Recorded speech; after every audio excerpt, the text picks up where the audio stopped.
BFM Business, midi, l'heure H. Stéphane Pedrazzi. Le gouvernement va débloquer 20 milliards d'euros pour la rénovation thermique des bâtiments, une opportunité pour le secteur de la construction qui a été lourdement affecté par la crise sanitaire. On va en parler avec Jean-Christophe Répon, président de la CAPEB, la Confédération artisanale des petites entreprises du bâtiment. Bonjour, merci d'être en duplex avec nous.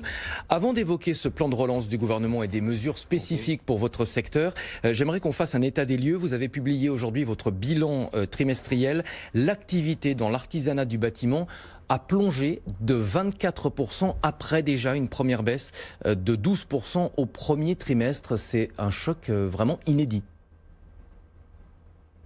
C'est un choc inédit, pour nous, c'est un choc historique et d'évidence, malgré la volonté des artisans de répondre à la commande de nos clients, nous subissons de plein fouet, comme les autres secteurs, la crise économique qui suit la crise sanitaire. Donc, nous évaluons dans l'année une baisse à moins 14% et des hypothèses de perte d'emploi de 20 à 30 000 emplois. Donc, pour nous, les annonces du ministre, du Premier ministre et aussi également de Madame Wargon sont plutôt positives. Maintenant, il faut y regarder plus en détail. Est-ce que les 20 milliards d'euros de Monsieur Castex se cumulent avec les 5 milliards d'euros de Madame Wargon?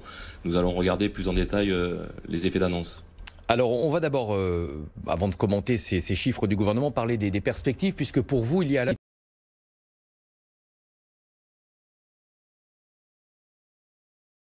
puisque ça aussi, c'est un problème pour les chantiers. Oui, tout à fait. Nous avons, dès le départ de la crise, en responsabilité, nous, la CAPEB, avec nos artisans, pris la mesure de la crise et donc avons créé un guide de santé-sécurité pour pouvoir reprendre le travail. Nous avons assuré malgré tout les travaux de première nécessité, d'urgence. Nous n'avons pas laissé tomber nos clients, mais il nous reste en responsabilité maintenant à prendre aussi la mesure pour éviter une deuxième crise. Ça veut dire que les gestes sanitaires sont toujours présents, il y a toujours de la coactivité et donc de la difficulté à travailler. Ça veut dire que pour nous, artisans du bâtiment, nous avons encore une perte de rentabilité et nos marges qui s'amenuisent. Donc, nous devons être responsables puisque nous sommes citoyens et nous ne voulons pas qu'il y ait une deuxième crise, une deuxième pandémie, mais nous devons être vraiment en vigilance pour ne pas accentuer les prémices de ce qu'on voit actuellement, c'est-à-dire une réminiscence du Covid. Donc nous sommes très vigilants et responsables. C'est parfois difficile de respecter les gestes barrières sur les chantiers ou dans les véhicules qui transportent des ouvriers. C'est très difficile de pouvoir travailler. Alors, quand on est en site ou non occupé, c'est bien plus aisé. Mais quand on est en coactivité, il faut toujours désinfecter. Il faut avoir capacité à travailler en alternance. Ça veut dire que nos temps de travail sont plus longs. Et sans parler de la difficulté qu'on a des fois dans l'approvisionnement. On a vu que nos artisans avaient pour plus de 31% des difficultés d'approvisionnement. Ça veut dire que nos temps de chantier sont plus longs, nos temps de travail sont plus longs. Et ça veut dire que nous facturons bien plus tard et nous finissons les chantiers plus tard, ce qui va nous amener définitivement à avoir des problèmes de trésorerie et qui va nous donner une grande vigilance sur la deuxième partie, sur le deuxième semestre de 2020.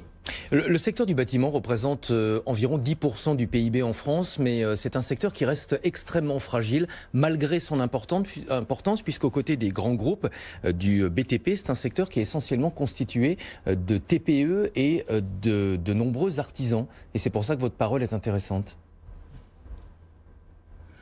Je suis heureux d'aujourd'hui de rappeler que le gouvernement a pris conscience de cette économie de proximité de la TPE et de l'artisanat, puisqu'il a engagé des aides en direction de ces entreprises. Bien évidemment, nous sommes dans un marché diffus, mais les 550 000 à peu près entreprises qui représentent l'artisanat du bâtiment sont essentielles dans l'économie. Donc c'est vrai que l'artisan est plus difficile à toucher, est plus difficile à persuader, mais il est opérationnel sur l'ensemble du territoire. Et on a bien vu que lors de cette crise, le territoire, le milieu rural était essentiel et la proximité est essentielle. Donc la TPE, je l'espère et je le souhaite de mes voeux, sera incontournable dans l'avenir. Le plan de relance du gouvernement, on l'a dit, comprend une enveloppe de 20 milliards d'euros pour la rénovation thermique des bâtiments. Selon vous, c'est une réponse adaptée ou est-ce qu'elle cible uniquement une partie de votre activité ? L'analyse rapide qu'on en fait, elle me paraît pas être totalement adaptée. Elle cible une partie de l'activité. Nous, ce qui nous paraît essentiel, c'est de libérer l'activité. Et vous avez bien vu que dès qu'il y a des effets d'annonce sur des effets d'aubaine, nous avons des commerciaux qui s'emparent de ces effets-là et nuisent à l'image même de l'artisanat du bâtiment. Donc, on va être très vigilants et nous allons rencontrer très rapidement les ministres pour leur proposer des pistes d'action concrètes, puisque nous, ce qui nous importe dans le deux prochains semestres, c'est de l'activité et encore de l'activité. Quand vous parlez des commerciaux qui s'emparent de cet effet d'aubaine, ça veut dire que les artisans en bout de chaîne ne voient pas forcément l'argent qui est débloqué par le gouvernement ? Pour partie, les artisans ne voient pas cet argent-là. Et vous savez, les commerciaux des artisans, ce sont le travail bien fait. Donc ça veut dire que nous n'avons pas une armada d'artisans, de commerciaux qui viennent démarcher.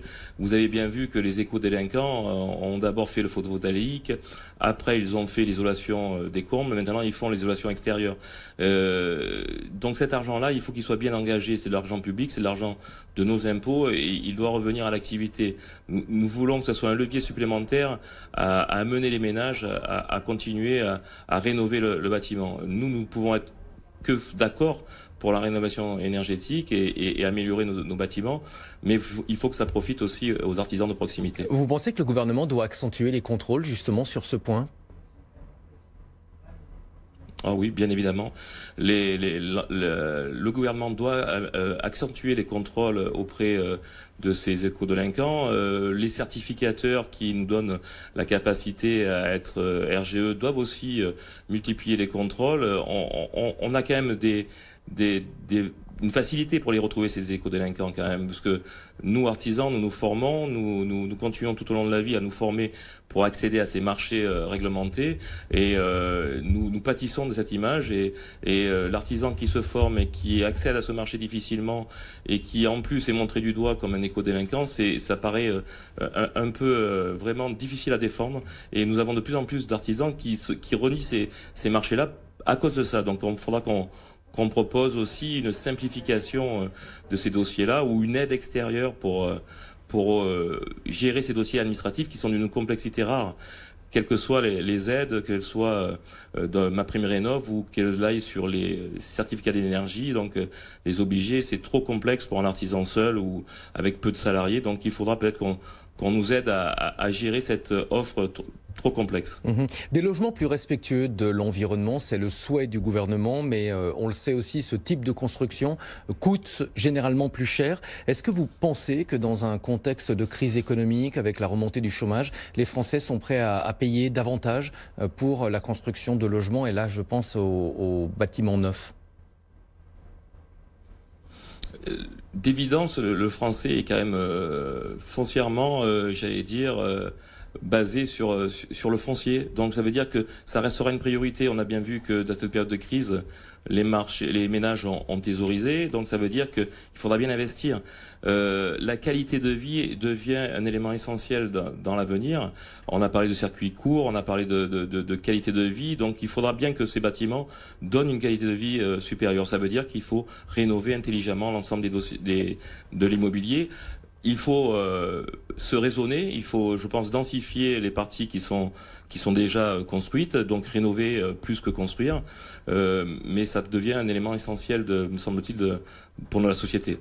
Merci beaucoup. Jean-Christophe Répond, président de la CAPEB, la Confédération artisanale des petites entreprises du bâtiment. Merci pour ces commentaires donc concernant le plan du gouvernement. 20 milliards d'euros qui vont être débloqués pour la rénovation thermique des bâtiments. On marque une pause. Dans un instant, on va parler automobile avec le président de BMW en France.